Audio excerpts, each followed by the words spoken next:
like to welcome you all. My name is Bob Morris. My studio is Whirling Arts Pottery, and it is here in the Park Trade Center downstairs at 121A. It's just out the little doors and down the stairway. I'd like to take this opportunity to thank the Alliance of Kalamazoo Artists and the Park Trade Center for giving us this opportunity to present our work.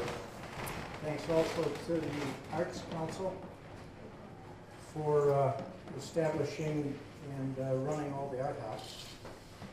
And I also need to thank Vandersalm's Flowers for letting me travel through their greenhouses and take some pictures. I'm a potter.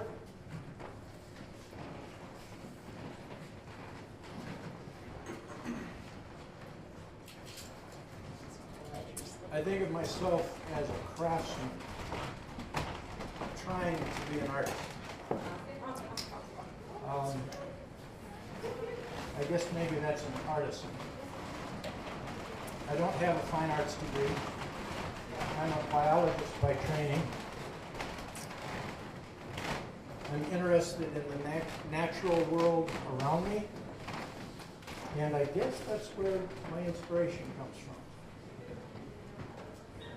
Most of what I make, I do just because I like the form and I like the glaze. Until now, frankly, I haven't really thought much about why I do what I do. This getting set up for this presentation kind of forced me to do that. It's been kind of an interesting little brief journey here.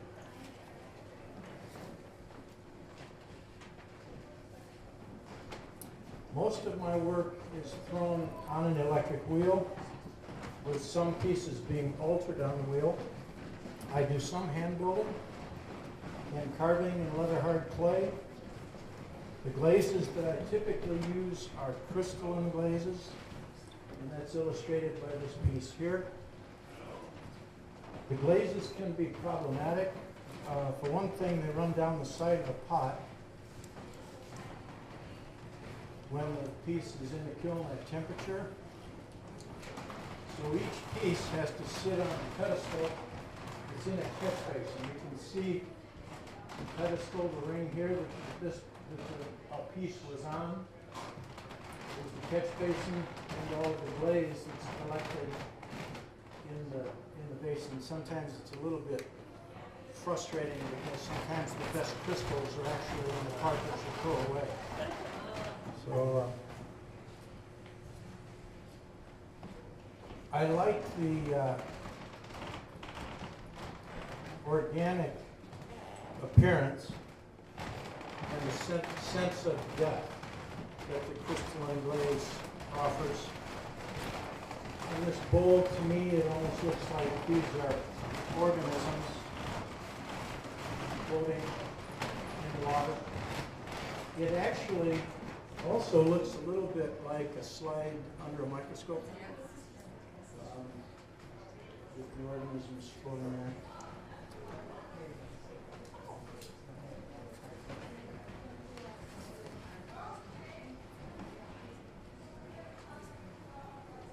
Here's Vandersalm's.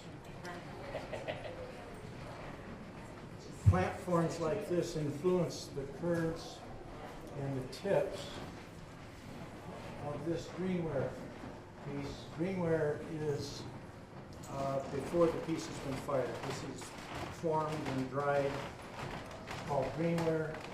It has yet to be bisque fired and glaze fired.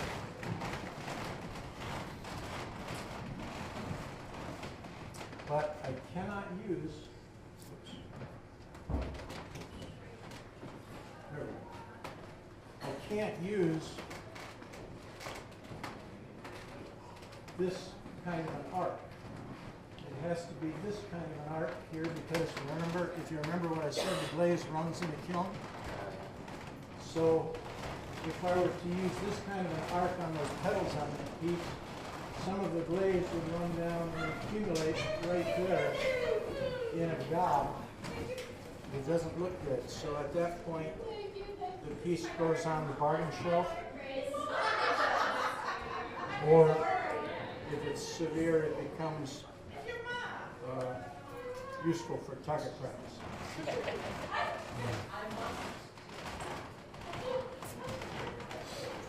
Here's another of Vandersalm's succulents. And again, in the next pot, you'll see this kind of thing, nothing like this, which is kind of disappointing because I'd like to be able to bend these things down and kind of present an opening to the top of the pot, but I can't do that with this particular glaze. So there's a piece that kind of, it's not severely, they're not exactly like the plant, but it's shortened. Same idea here. The flowers have the arc in the upper petals, or the upper part of the flower. These guys I can't use, can't duplicate that. This is, to me, a little more pleasing. These are a little longer and flare a little bit more and have a curve to them.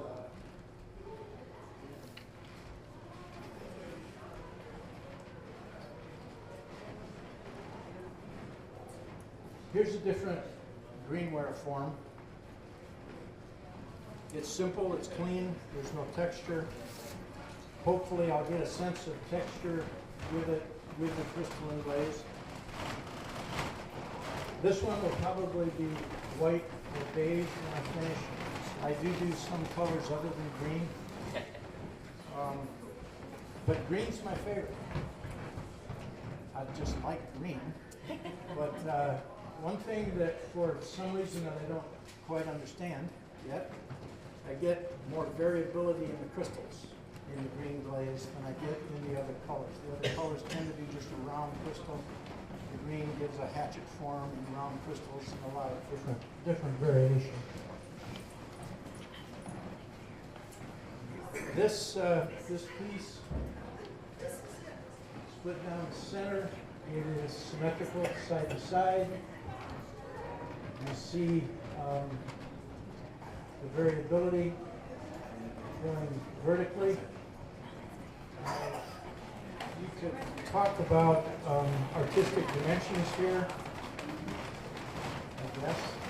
I did it just because I like the form. It would fit the golden rectangle. If you were to draw a rectangle here, that would be about 2/3 of the distance up the pot. And here's the top of the rectangle. And I like this young lady standing at mountain pose. Illustrates the same thing. Right across here and down is about 2/3 of the distance. And you actually have slightly more than 1/3 of the distance going up. And that represents, that can be fitted into the golden rectangle. Right, Ellen? Until you know. It's about the size of a deck of cards, as far as dimensions. Okay.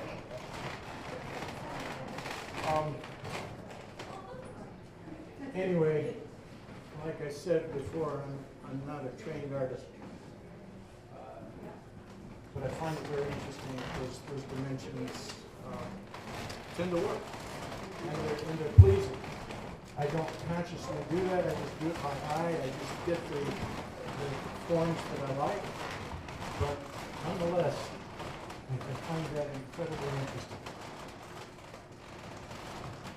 Textures are an important consideration.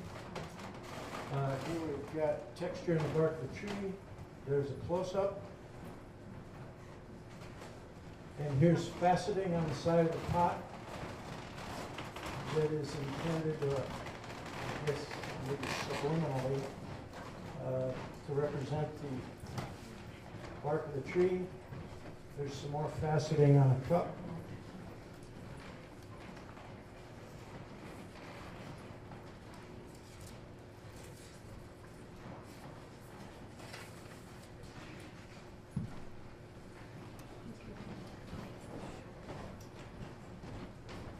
Here's a tree with a vine wrapped around it.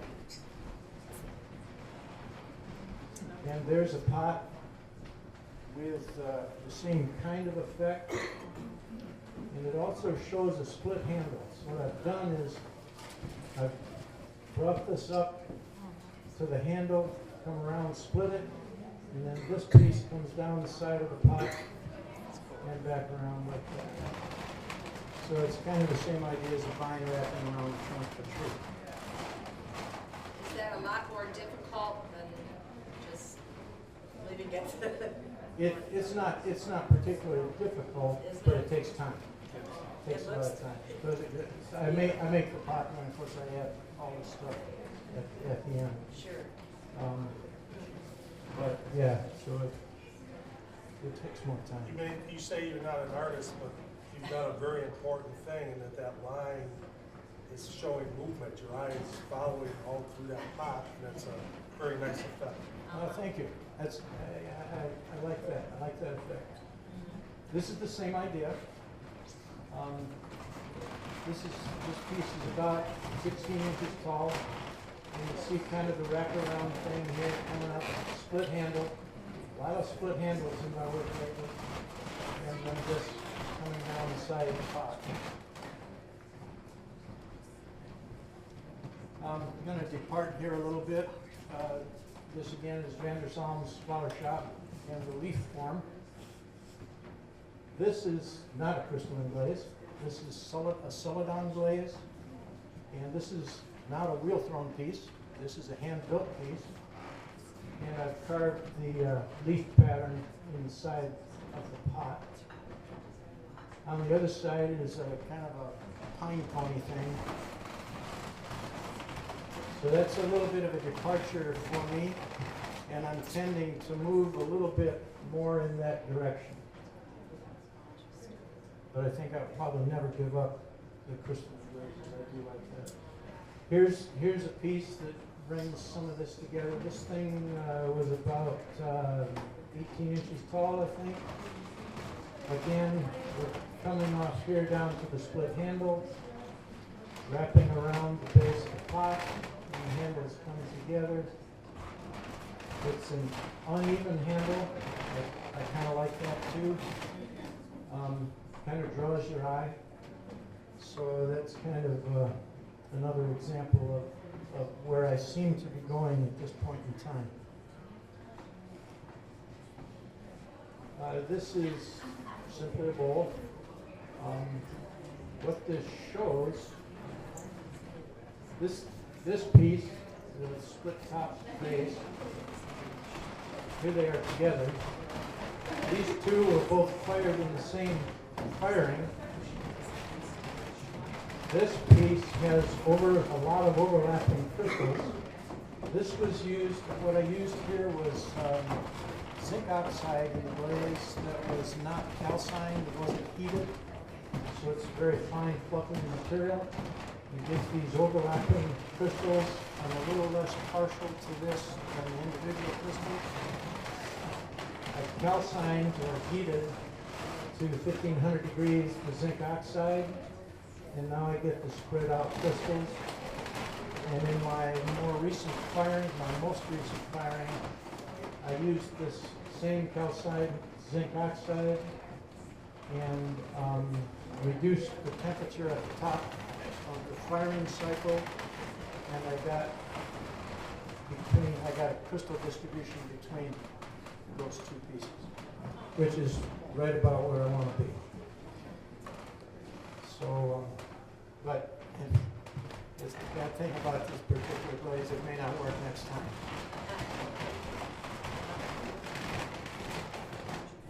Let's see, yeah, that's the last slide. Any questions?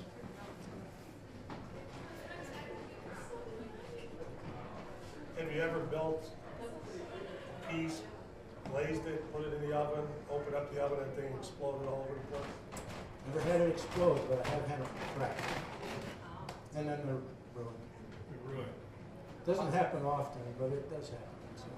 You're a biologist. How did you stumble into ceramics? I always Not wanted, stumble, but how'd you get it? no, I always wanted to do ceramics, I just never had time. And when I retired, it's kind of a long story, but I wound up out at KDCC, and took my first ceramics class, and I enjoyed it even more than I thought I would. So it's just, and I took everything that they offered out there, and it's just, the rest is history, I guess. Are these fired enough and glazed enough and I can eat out of them? Yeah. If I wanted to? Everything is food, well, almost everything I do is food safe. Microwavable and dishwasher safe. Okay? Thanks. Thank you.